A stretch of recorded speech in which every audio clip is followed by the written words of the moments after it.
not in Kansas anymore.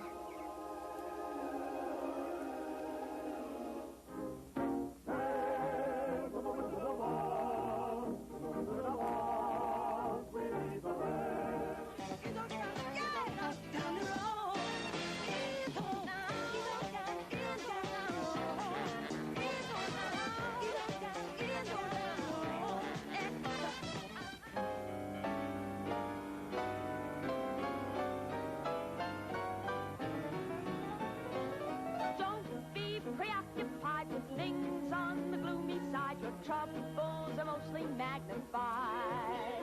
All your foolish fears will come to naught. Somewhere far away, once you're there, you may decide to stay.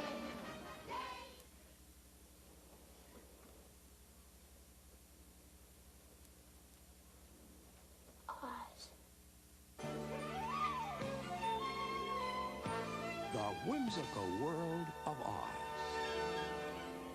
When Judy Garland first entered this fabulous kingdom, she brought millions of moviegoers with her. But there's more to the land of Oz than MGM's 1939 movie showed us. There are numerous Oz stories. They've delighted readers since the turn of the century and remain today the best-loved and most successful series in the history of children's literature. These lovable stories and characters were created by one man, L. Frank Baum, an eccentric and prolific storyteller who, to his amazement, wrote what has been called the Great American Fairy Tale. For 85 years, Oz and its characters have appeared in virtually every language and in every form of entertainment. When movies were new, Dorothy and her friends had silent adventures. This one, His Majesty the Scarecrow, was made in 1914 by the Oz Film Company. It was written and directed by the ever-inventive L. Frank Baum. Now, on the 85th anniversary of The Wonderful Wizard of Oz, Dorothy is back on the screen in a whole new adventure, Return to Oz. My name is Dorothy Gale, Your Majesty. And these are my friends, Tick-Tock, Jack, and the Gump. No, the Dorothy Gale from Kansas. Yes, Your Majesty. Probably no one was more surprised by the success of the Oz series than its author, Lyman Frank Baum. Baum was born in Chittenango, New York in 1856 and spent his childhood the way he spent most of his adult life, daydreaming. He was sent to Peekskill Military Academy to develop discipline. The sensitive Baum hated the school. Suffering heart problems, he was sent home. As a young adult, Baum worked at a variety of jobs. Using the name George Brooks, he acted with a traveling theater company, portraying various personalities. Under the name Louis F. Baum, he wrote and performed in The Maid of Erin, a melodrama that was popular in 1874. In 1882, Baum married Maud Gage, daughter of one of the best-known feminist leaders of the day, and giving up his acting career, spent the next 2 years selling Baum's Castorine, an Axle lubricant. Ever restless, Baum and his devoted Maud moved to South Dakota and opened a variety store.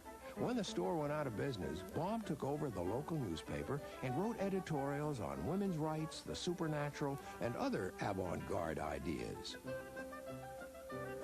Despite his lack of success in almost every job he held, Baum had one undeniable gift: storytelling. His favorite activity was the Baum Family Hour, when he told his own versions of familiar rhymes and stories to his 4 sons. His mother-in-law, Matilda Jocelyn Gage, overheard his tales. Her response was immediate. "Frank Baum," she said, "you're a darn fool if you don't write those stories down and try to sell them." Baum took her advice. An early result, Mother Goose in Prose, appeared in 1898. The illustrations were by a young man who was to become one of America's most popular artists, Maxfield Parrish.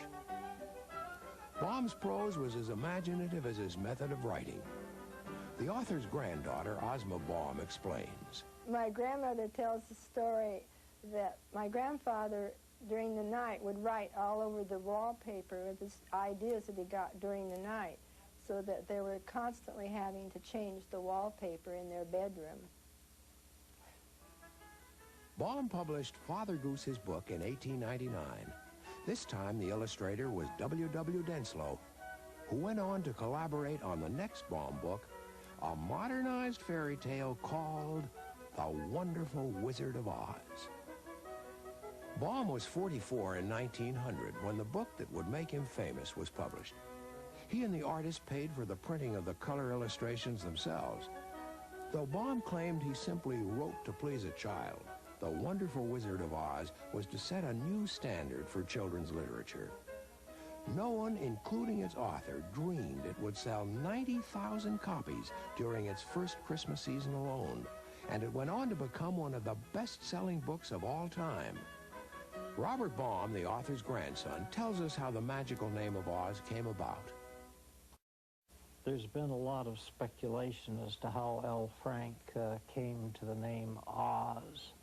And one day he was sitting at his desk and looking at his filing cabinet, and the first drawer was A to N, and the second drawer was O to Z, which would be Oz.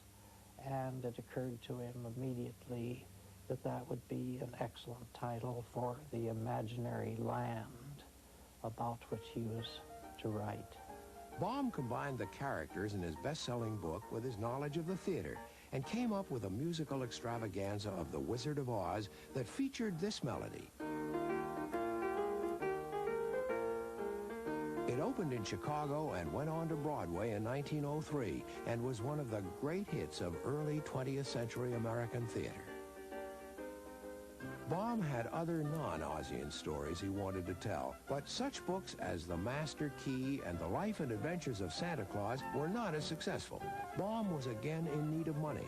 Young readers were clamoring for more stories about Oz, so he wrote The Marvelous Land of Oz, hoping it too would be adapted for the stage. It was, and it flopped. Reluctantly, Baum returned to writing about Oz. His new illustrator was John R. Neal, who brought a stylish Art Nouveau look to the Land of Oz. The next dozen years saw the successful publication of Dorothy and the Wizard of Oz, The Road to Oz, and 9 others, until the series ended with Glinda of Oz, written in 1919. All the books were wildly successful, despite a lack of critical attention. Acclaimed author Ray Bradbury, a longtime Oz enthusiast, explains why the Oz books have been overlooked by critics to this day. When I was a child, 12 years old, I would cross the country with my parents by car, and as soon as we hit a small town somewhere, I'd jump out of the car, rush to the nearest library, and see if there are any Oz books on the shelves. Well, there never were. They were not on the shelves because the librarians, and for that matter, a lot of intellectuals at the time, considered Tarzan, the Oz books, anything like that to be dangerous. Why dangerous? Because they were fantasy. Fantasy was supposed to turn your brain to mush.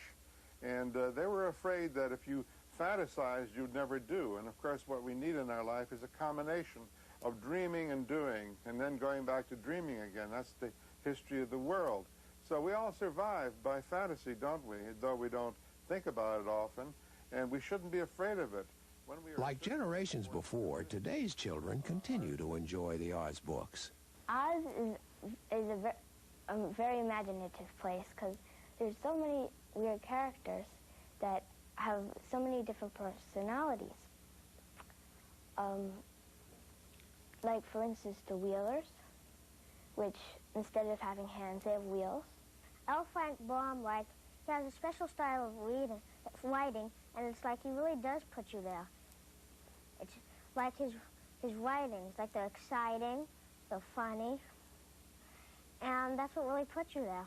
When I read The Land of Oz, I felt I was really in the book, and I felt happy because I was with the main characters and seeing what they were doing. I would tell any friend of mine that it's a really great place and they should visit it. As the number of books increased, so did their cast of characters. Over the years, Baum's readers have fallen in love with Dorothy, the spunky heroine from Kansas, and her friends, the Scarecrow, the Cowardly Lion, and the Tin Woodsman, who all sought qualities they already possessed. But there are so many others. Ozma, the benevolent and rightful ruler of Oz. Billina, Dorothy's talking hen. Tick-Tock, a mechanical man guaranteed to run for 1,000 years. Mombi, an evil witch. The Wheelers, terrifying but powerless creatures. Jack Pumpkinhead, a Halloween trick brought to life by one of Mombi's experiments. And the Patchwork Girl, a lovable crazy quilt also known as Scraps. My favorite character was Jack Pumpkinhead because he was always getting into things and he was always falling apart, and I liked the way he looked and he was cute. I like Dorothy as my friend because she has so many adventures that I want to go on. I would pick the Scarecrow because he's nice, he's interesting, he's a great friend, and I think if he would be next to me, we could talk a lot of stuff over and teach him. I could teach him more things, and we would sit down, we could have a nice time, we could watch television together, and he would really be my best friend. I'd like to be the Gnome King because he lived underground. It was pretty neat, and he had a lot of servants and stuff. He was rich too. Yeah.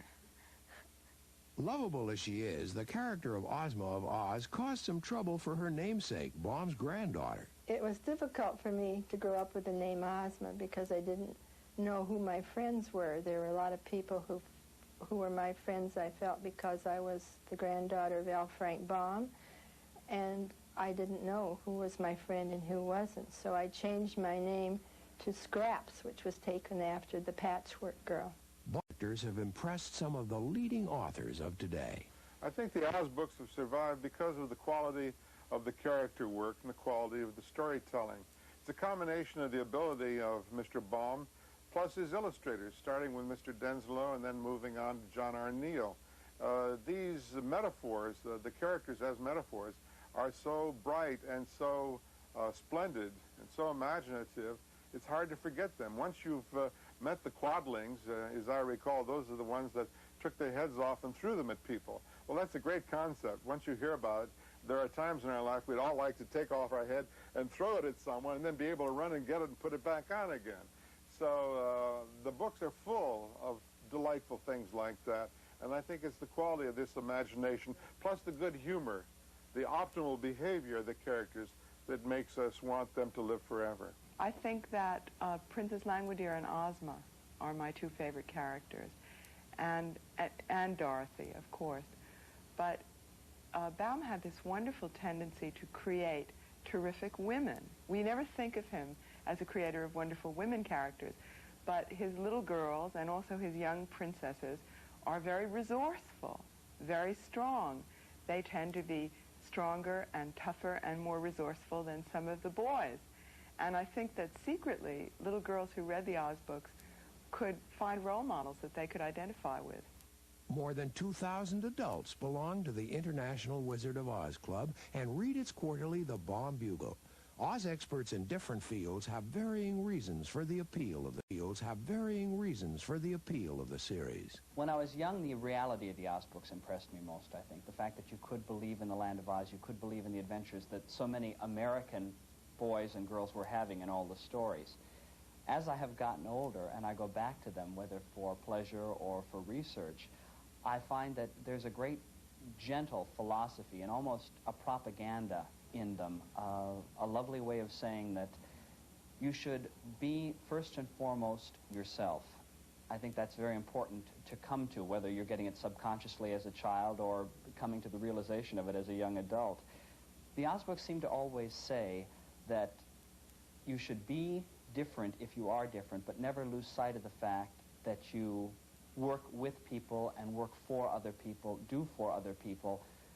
Don't compromise your values. It's, I think, kind of astounding to get all of that out of a children's book or a series of children's books. I don't think there are many that can say that. The universal appeal of the Oz stories is due to the fact that the themes and characters in those stories represent the universal themes and fears and triumphs of ordinary childhood, both in the conscious and the unconscious parts of experience.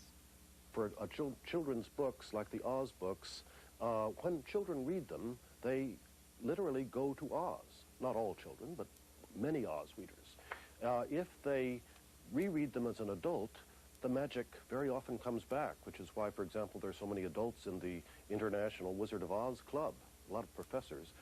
No one can tell you where Oz is, but L. Frank Baum created a map of his kingdom. At its center is the Emerald City. To the north is the Purple Gillikin Country. To the south, the Red Quadling Country. Traveling east will bring you to the Blue Munchkin Country, and going west leads you to the Yellow Winky Land. But for Baum, the most thrilling fantasy land of all was Hollywood, where he could combine his two great passions, storytelling and photography, to produce what he called mechanical fairy tales. Hello, folks. I'm Romola Dunlap, the original Dorothy from the silent movies of Dorothy and the Wizard of Oz. From its beginning in 1914, the Oz Film Manufacturing Company produced 4 features, all written and directed by Baum. In this archive footage from His Majesty the Scarecrow of Oz of 1914, we see the author's attempt at early film special effects.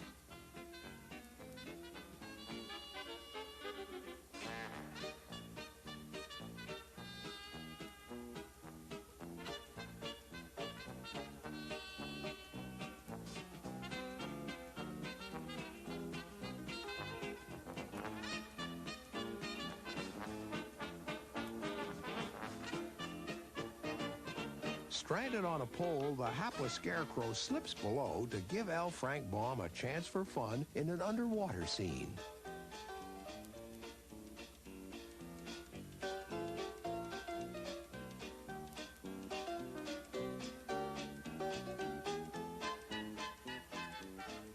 I knew Frank Baum very well, and I was very fond of him. He used to call me his little Dorothy, and at times he would bring little presents of appreciation for my work, things that children like, you know, like candy and dolls, things like that. Yes, I thought a great deal of him. He was a very fine man, and I think it was a great privilege having known him. The last years of Baum's life were spent at Oscott, the family home in Hollywood. Surrounded by his loving family, Baum tended a prize-winning garden and continued to write more about Oz and other fairy tales, often under a variety of pseudonyms. On May 6, 1919, Baum died peacefully after a journey through life filled with incredible adventures and faithful friends. In Chittenango, where that journey began, Baum is fondly remembered. Today, a yellow brick road stretches through town, and once a year, his characters parade through the streets, turning a part of upstate New York into the whimsical world created by its dreamy native son. I think one of the things we like about all of the Oz stories is the fact we're going on a journey. We're going a journeying, and we're going with lovely people. We, all of us in our secret hearts, want at some time or another to go on a fabulous trip somewhere, to a glorious land, to arrive amidst wonders, and to go take with us these friends that last forever. Someone like the Lion, the Tin Woodman, the Raggedy Man, even Ruggedo, the evil monarch of Oz, of the underworld of Oz, is fun to be with. It's such a different experience than Alice in Wonderland, isn't it? Where everyone in Alice that you meet is horrible. They're all mean-tempered. They all got up on the wrong side of the mushroom. They all snarl at you.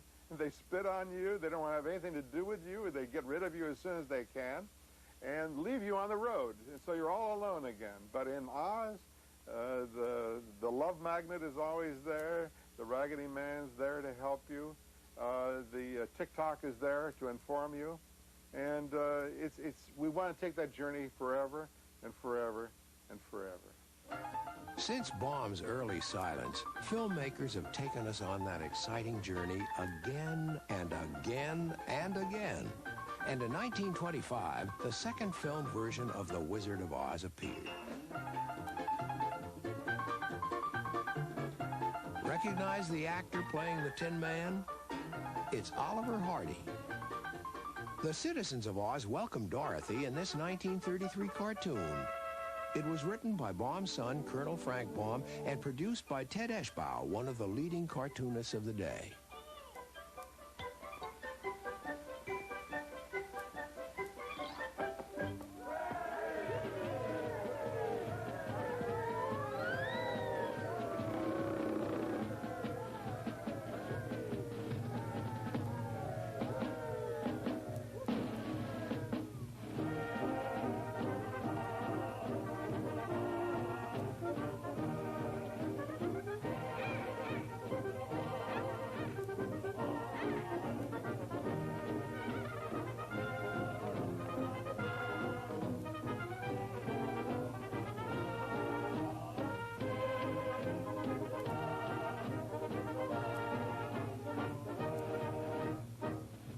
A new Oz era began when the whole world fell in love with Dorothy and her friends in the 1939 movie musical. I got the part because I fought for it. I wanted to play the Scarecrow in The Wizard of Oz. I insisted upon playing the Scarecrow in The Wizard of Oz. And so, with the help of my wife, we fought with Mr. Mayer about it, and I finally landed the job as the Scarecrow in The Wizard of Oz. You see, I was brought up with the Oz books. All 14 of them. My mother gave them to me when I was, about so high, you know. And I read them all and loved them all. And so that was a part of my contract, a verbal contract with the studio, that I was to play the part of the Scarecrow in The Wizard of Oz. Oh, we're off to see the wizard, the wonderful Wizard of Oz. Here he is, the Wiz of a Wiz, if ever a Wiz there was. The casting of The Wizard of Oz had so many strange twists and turns to it that it's almost a story. It could be a film all by itself. Ray Bolger, they wanted to play the Tin Man. He said, no, I'm better as the Scarecrow. And finally, the original Tin Man was Buddy Epson, who was under contract to MGM. And Buddy shot a number of weeks, and the makeup consisted of aluminum powder. And for some reason, Buddy inhaled it, evidently, and it got in his lungs, and it was toxic for him. And he had to go to the hospital. He was in serious condition, so they had to stop shooting, quickly regroup, and recast the Tin Man, and they went to 20th Century Fox and hired my father, Jack Haley, to play the part of the Tin Man. What's about The Wizard of Oz is that although we consider it a classic today, when it first opened, it was considered a disaster by many of the major and important critics. Actually, the movie didn't start getting really good reviews until it was re-released. And I think there's an interesting reason for that. And that's that the people who saw the movie in 1939 and reviewed it were adults. But by the time the picture was re-released in 1947, the people who were reviewing the movie, many of them had been teenagers or children at the time that they first saw the movie, and the movie speaks to children. When I was doing The Wizard of Oz, I never had an inkling of what was going to happen later on. There was going to become a breakthrough movie that is going to become a great classic that not only in America, because it's an American story written by an American author with American concepts, that it would reach throughout the entire world. Over 1 billion people have seen that picture. We never had any concept of that when we were making the picture. Sometimes my father and Ray would be interviewed on shows together because they were good friends, and Ray would begin to rhapsodize on how thrilled they all were to be making the picture, and I'm sure in Ray's mind that notion still exists, but my father would bring him up short always, saying, Ray, you know that's not true. It was a miserable job.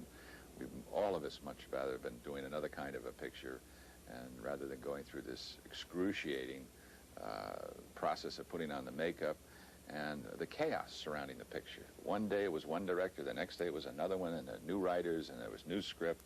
And I don't think anybody connected with the picture in terms of the cast ever had any real belief that this was going to be a smash hit picture. Victor Fleming wanted reality whenever he could get it. When the wardrobe department gave him an apron for Auntie M to wear that was very obviously made by the wardrobe department and it cost something like $25, he tore it off of her and sent one of his assistants down to the 5 and dime store and told them not to spend more than $1 for the apron.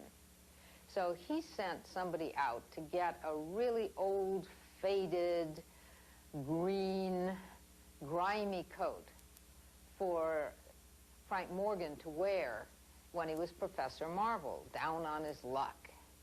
And they came back with this coat, which fitted Frank Morgan quite well. He wore it in the movie, and at one point, when turning it inside out, he found a designation inside that it said that it had been made for Lyman Frank Baum, the author of the book.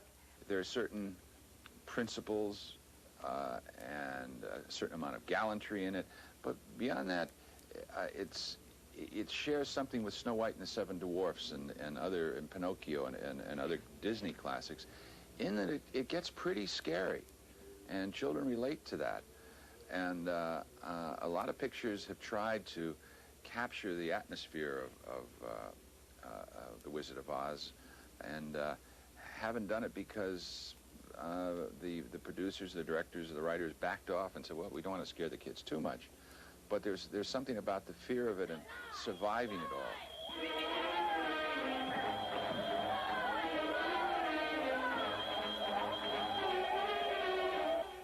I think there are more deeper psychological reasons for it, and I think they have to do partly with what the movie says about home and getting home again. It says it in a very sentimental way sometimes, but underneath it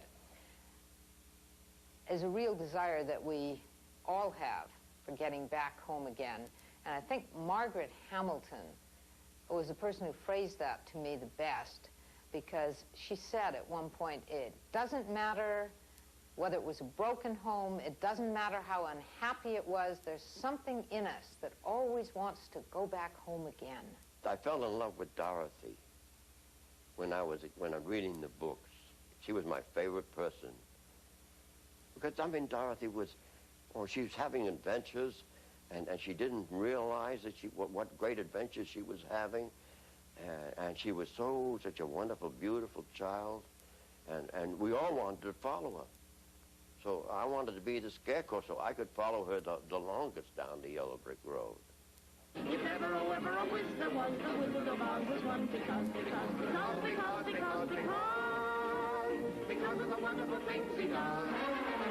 In 1975, Stephanie Mills starred as Dorothy when the Oz characters returned to Broadway in the Tony Award-winning musical, The Wiz. I received a lot of fan mail from kids because they thought that I wore my little white dress and my silver slippers all the time. They thought I was actually Dorothy, even doing it the second time around in the revival of The Wiz. I got a lot of toys sent to me from children and a lot of fan mail, a lot of letters saying that they love Dorothy, and you know, they think that that's the way I am all the time. Ta-da! Woo! Come on, Dorothy! Come on! In the movie version of The Wiz, Diana Ross and Michael Jackson eased on down the road to Oz.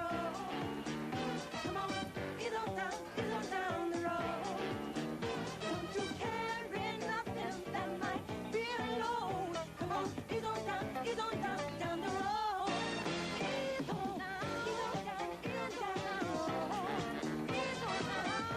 Diana Ross and Michael Jackson were joined by Ted Ross as the Cowardly Lion and Nipsey Russell as the Tin Man.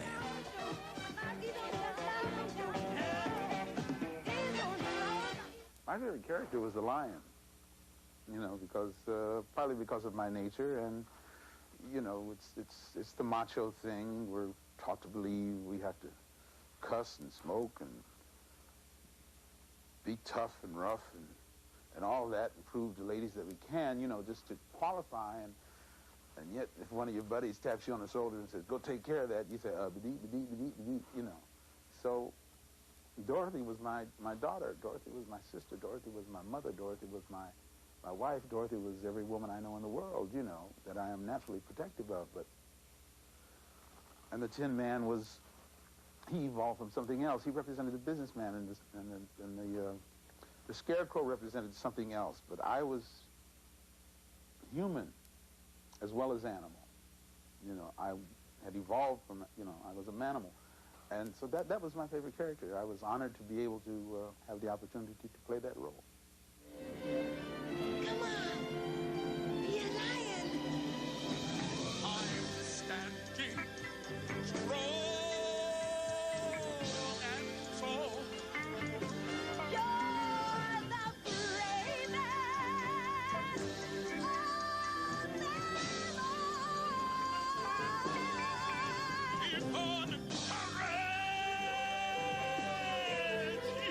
you must fall. Keep on trying and trying and trying. I'm the lion in my own way. I'm a lion. A lion. A lion. I'm a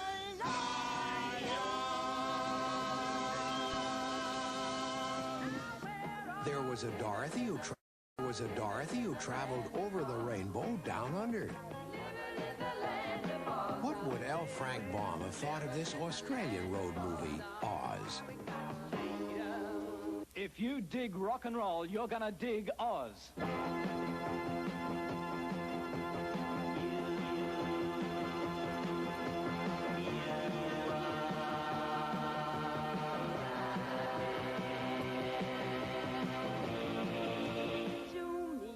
There was a Dorothy who took a sentimental journey. Liza Minnelli is the voice of Dorothy in this animated film, Journey Back to Oz. The star-studded soundtrack included Ethel Merman as Mombi and Paul Lynde as Jack Pumpkinhead. Don't be preoccupied with things on the gloomy side. Your troubles are mostly magnified. All your foolish fears will come to naught if you'll only keep a happy thought. The point is, don't be a worry bird. To worry is so absurd, 'cause nothing bad is what you've heard. There is no way you can be distraught if you'll only keep a happy thought. Think of sunshine shining up ahead. Think of every happy ending that you've ever met. 5 years ago, Walt Disney dreamed of bringing Dorothy's adventures to the screen. In this rarely seen archive footage, he discusses his plans with the Mouseketeers. What is this? Well, it's sort of a book about Oz. Oh? Well, it isn't exactly a book. It's more of a shooting script. Shooting script? I guess we'd better explain the whole thing to you. Yes, I think I'd like that. Are you comfortable? I'm comfortable. Well, it's like this, Mr. Disney. The studio owns all the Oz stories, right? Right. And we've got to think of our future. We can't be Mouseketeers forever. Yeah, we're not getting any younger. We thought if we could do the Oz picture for you, that maybe you'd let us have everything. Now, I'm going to make a picture out of the Oz stories, but I always figured to make it as a cartoon. When? Takes you 7 or 8 years to make a cartoon feature, doesn't it? Well, you got me. What's your proposition? Well, first of all, we'll take most of the weight off your shoulders. We'll handle the songs for the pictures, the dances, sketches, right? Right. Patches, patches, pick some pretty patches. Put the pretty patches in a patchwork quilt. Sew and stuff with cotton. Add some yarn for hair. One thing they've forgotten, a heart I do declare. But who needs a heart? Not me, I swear. Take the beat, beat, beat of the Kansas rain. When it's tapping out the rhythm on your window pane. Then from Mars you get a tune that just won't stop. Mix them up and then you got the Oz can hop. Take the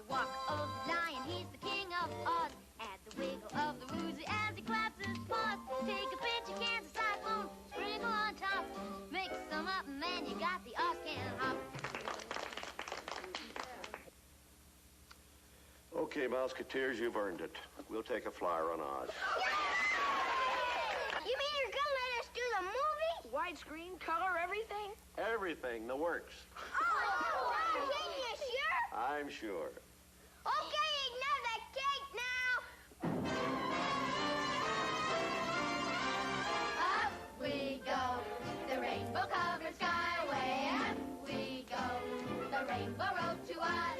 See it glow, the multicolored highway. Up we go, to reach the land of Oz.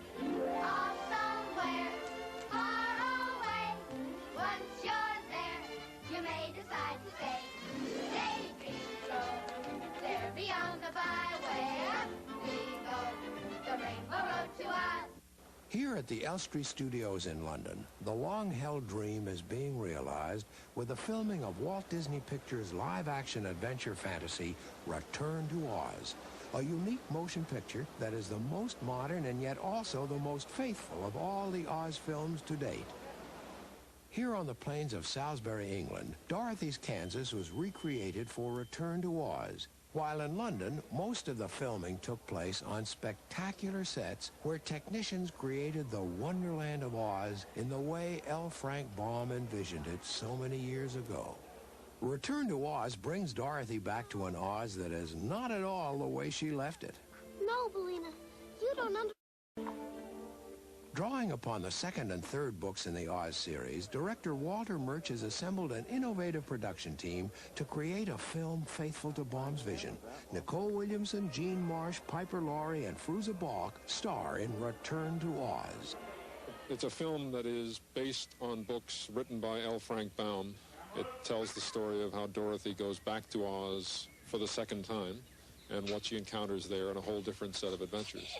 I like to think of it, though, as a sequel, really, a sequel to One Side, in a sense. It's not a musical. It has a different set of characters in it. It is using film techniques that have been developed over the last 45 years since the previous Judy Garland film was made. Murch spent 3 years in planning and researching Return to Oz. Using animatronics and clay animation, the result is an adventure fantasy that blends the realistic with the surreal.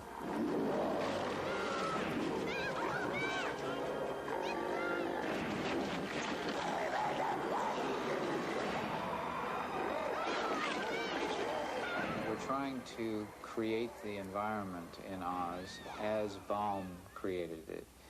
His 1900s view of fantasy and the future, and also trying to create the characters as they were drawn by Denslow and John Neal, so that rather than put people in suits, create the creatures in a way that makes them realistic fantasy creatures. Return to Oz brings many of Baum's characters to the screen for the first time. Bellina, the talking hen. Tick-Tock, the mechanical man, and Jack Pumpkinhead, who all join Dorothy in her new adventure. Oh, sorry.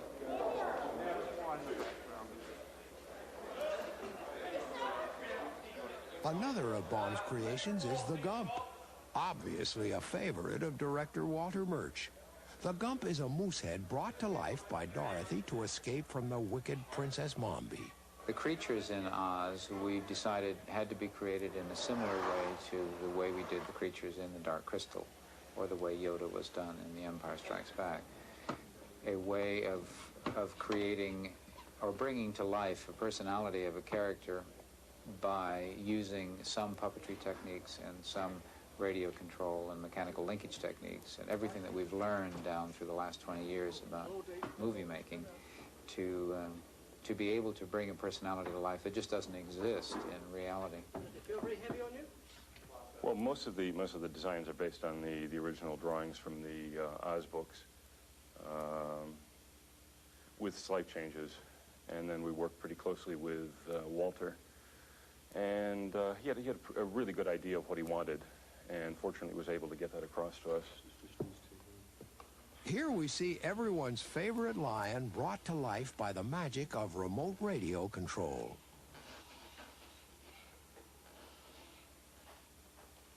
Walt Walter's vision is tremendously supported by the Frank Baum books.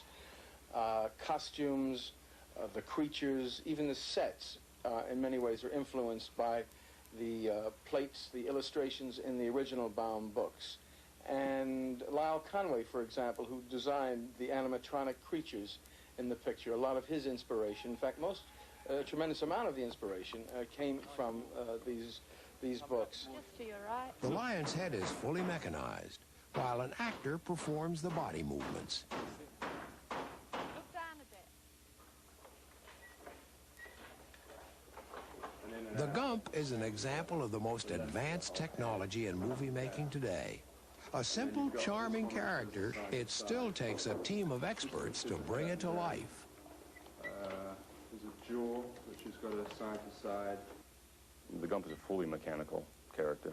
It's all cable operated. And you've got about 20 feet of cable on the Gump. And the performers are out of sight behind scenery or just off the camera. The Tick-Tock is radio controlled. His head is all radio controlled with a performer inside. It's probably the most difficult one to perform in because you're doubled up with your head between your legs. Tick-Tock is smart. He's smart.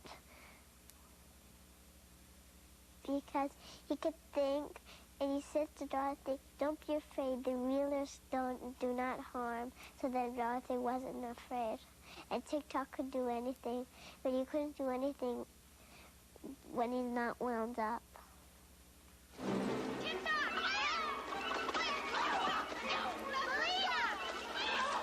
I am coming, Dorothy. Do not worry. I will save you. You! I'll have fried for breakfast. Stop! Oh dear, my action has run down. This is too bad. I suppose my fight with the Wheelers made me run down faster than usual. I liked Bellina a lot, and Bellina was very funny. And Bellina was very smart, because Bellina knew what to do in cases where she was in trouble. The most difficult one, the most difficult creature to create was probably the chicken, because you have to recreate something that's real, something that audiences have a grasp on already, the movements and what the thing should look like. The technicians and puppeteers practiced for weeks using closed-circuit television to get each movement as lifelike as possible. Mommy's coming! Oh, no. Mommy's coming! For long shots, the mechanical Bellina had a real chicken for a stand-in. Since every detail of the characters has been designed with such startling realism, their movements required months of study and work. Pons Marr, my movement advisor, explains. I was the lead wheeler, one of the characters, one of the bad characters that chases all the good characters around, and in charge of all the other characters' movement.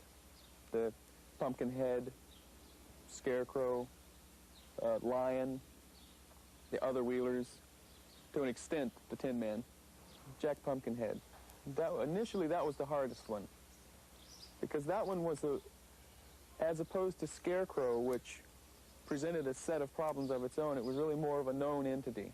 With Jack, we had an almost wide open field in terms of establishing how his character would move and would read, would work.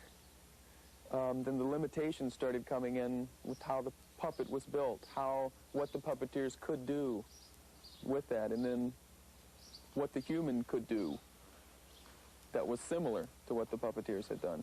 So with Jack, we were trying to get the human to ape the puppet, and there was a looseness to the puppet that the human didn't seem to have. And it's like with the human Jack, he would be stiff like this. He would hold himself upright like that. Whereas the puppet didn't have all this to hold himself up, and it was more like this. He would kind of move like that. and he'd turn his head, and his whole torso would turn. And, of course, his hands would have to be up because the control levers were coming from his arm here. So I had to take Stuart and get him out of being really rigid to being able to be loose and give a little pop to his knee. The Wheelers, we started out on a program of training, just in a workout room training, and then training on the wheels, you know, half each day, not all day, of course, because you can't work that much, which then evolved into the majority of us just working on the wheels every day, because it's quite a difficult thing to get on those wheels, be comfortable, use the right muscles, which are all the wrong muscles for being upright. Being on the wheels didn't relate to anything. We couldn't find anything that it related to.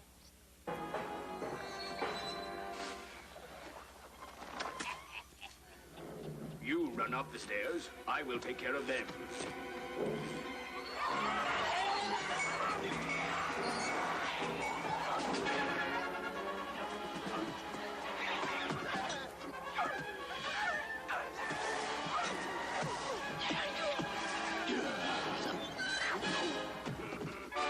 Come here, you. Fruza Balk is the screen's newest Dorothy. She was chosen by Walter Murch from among hundreds of young actresses in a worldwide search. Like Baum's Dorothy, Fruza was 9 years old when her adventures, this time in movie making, began. I was really, really happy when I found out that I got the job. And I didn't know what it was like to be in a big movie, but it was fun because we went over and over, like practicing all my. Well, I didn't memorize the whole script, but I would memorize it before I did it. The role of Dorothy in Return to Oz made intense demands on Fruza, both physically and emotionally.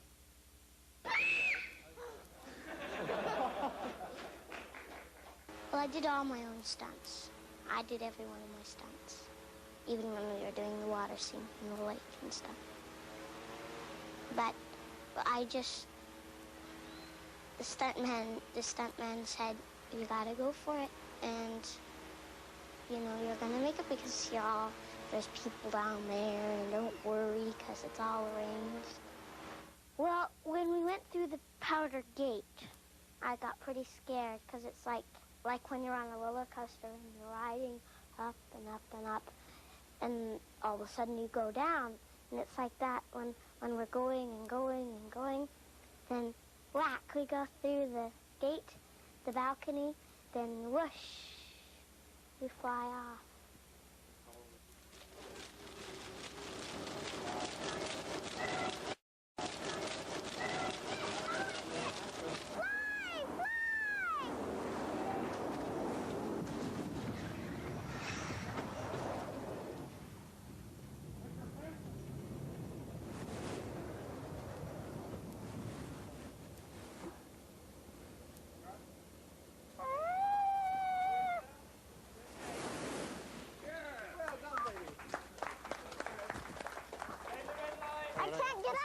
Let's get the safety harnesses off. Lift your little self up, Mjolnir. I hope we're not doing that again, are we? No, baby. Well, it was like dum, dum, dum, dum, a little bit higher each time. And when I came down, my stomach was still in the air because I was coming down so fast. It was fun, though.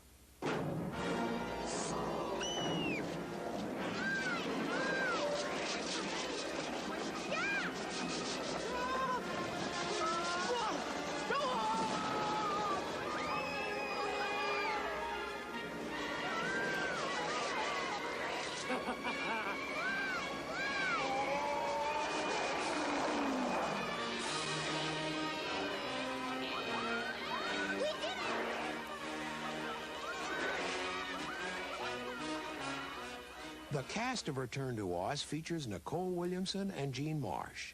She stole my ruby key, my powder of life, and valuable antiques, which she made into a flying sofa. Jean plays the dual role of Nurse Wilson and the evil witch Mombi. She describes her feelings about the Baum books.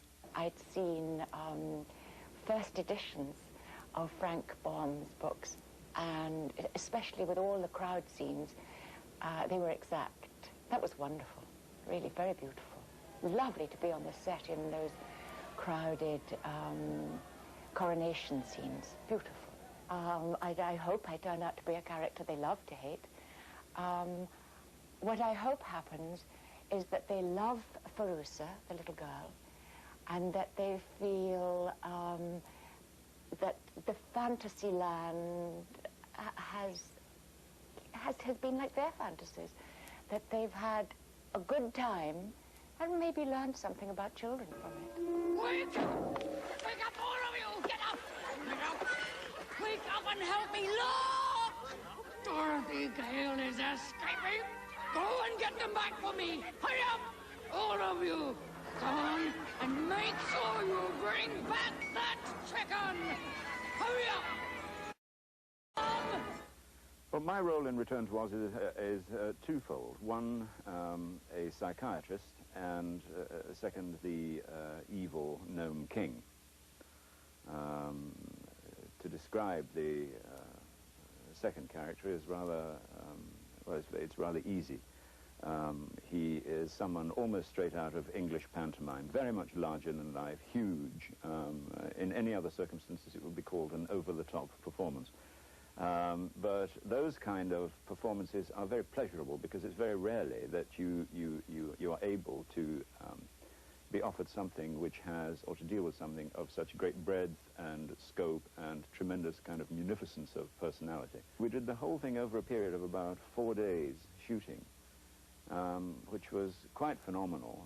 Very good makeup artist.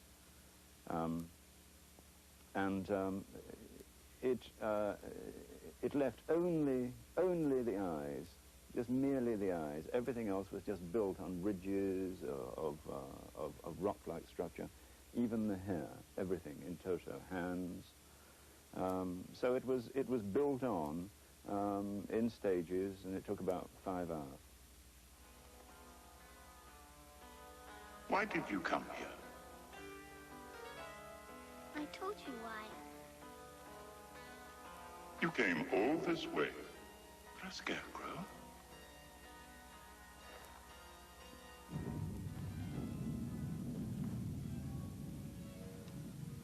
Are you sure you didn't come back for these?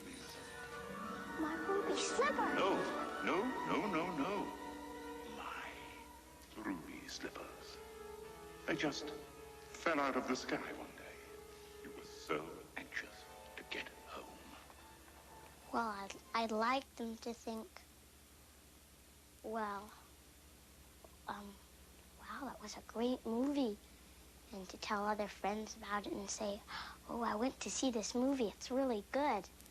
Not only me, but all the other people, like, that had put in so much effort into it. They were the original and almost to this day a uniquely American kind of fairy tale. And that was what Baum set out to achieve, and he did achieve it. And just looking back, I can't think of anyone else to lay alongside him. There have been many, many wonderful children's stories written by Americans, obviously, but they are not fairy stories the way Oz is, or really some of the things that exist in the Oz books you can lay alongside stuff from very rich traditional cultures in Europe or other places, the Middle East. And you know, I think it's that. It's also his particular blend of fantasy and humor and adventure, which is timeless. Return to Oz, the land Baum created in a fantasy adventure only Walt Disney could bring to the screen.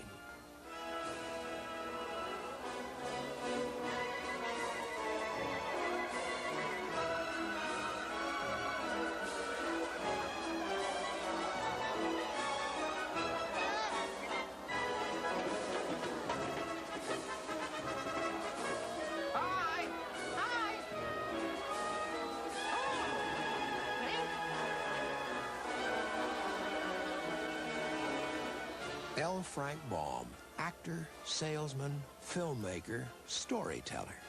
As fascinating a character as any he created, he lives on in the imaginations of all the millions who have ever traveled to Oz.